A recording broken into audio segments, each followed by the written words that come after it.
গিনির tiffin বক্সে যেদিন এই টিফিনটা আমি দিয়ে থাকি সেদিন ও একদম খালি একটা টিফিন বক্স আমাকে উপহার দেয়।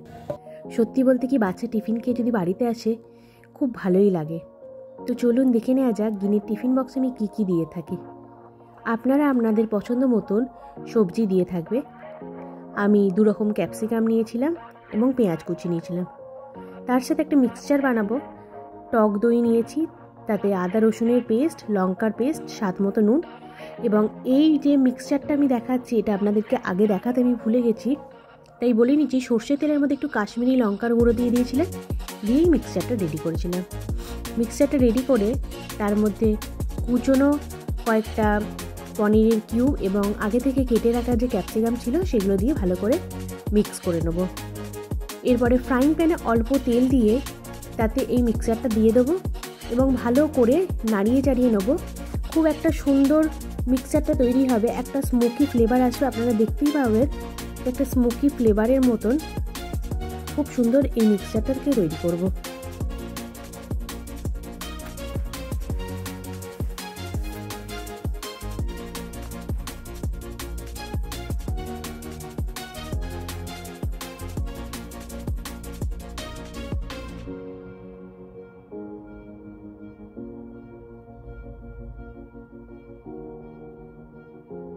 এরপরে যখন দেখব বেশ যে গ্রেভিটা ছিল সেটা একেবারে শুকিয়ে এসেছে, তখন কুচনো পেঁয়াজগুলো দিয়ে ভালো করে নাড়াচাড়া করে নেব।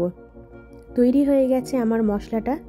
এরপরে পাউরুটির মধ্যে একটু হালকা করে মেয়োনিজ লাগিয়ে আমি মশলাগুলো অল্প অল্প করে দিয়ে দেবো। এইভাবে একটা স্যান্ডউইচ তৈরি করে নেব। গিনি এই স্যান্ডউইচটা খেতে ভীষণ পছন্দ করে। আপনারাও বাড়িতে ট্রাই করতে পারেন, বেশি কিছু একদমই লাগবে না, আপনারা আপনাদের পছন্দ মতন সবজি কিন্তু এতে অ্যাড করতে পারেন। তো এইভাবে যদি আমি স্যান্ডউইচ দিয়ে থাকি, গিনি কিন্তু কোনো দিনই ওর টিফিন বক্সটা ভর্তি করে আনে না বা একটুও ফেলে রেখে আসে না। শুধু বাচ্চাদের কথাই কি বলছি, এটা যদি আমরা আমাদের ব্রেকফাস্টেও খেয়ে থাকি, সত্যি বলতে কি মাঝে মাঝে এই ধরনের সুন্দর জিনিস যদি ব্রেকফাস্টে খেয়ে থাকি, মনটা কিন্তু একেবারে অন্যরকম ফুরফুরে হয়ে যায়।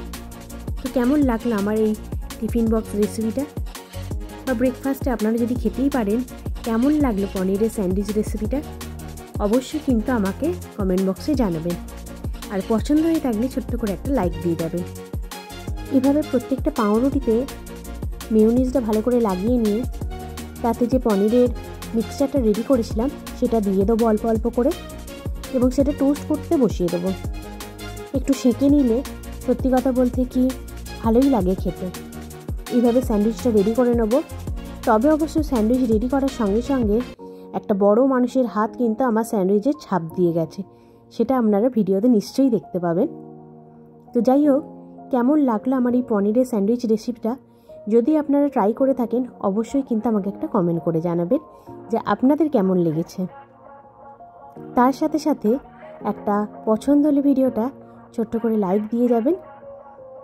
আজকে এই পর্যন্তই, দেখা হবে আমার একটা নতুন রেসিপি নিয়ে নতুন ভিডিওতে। টাটা, সকলে ভালো থাকবেন, সুস্থ থাকবেন।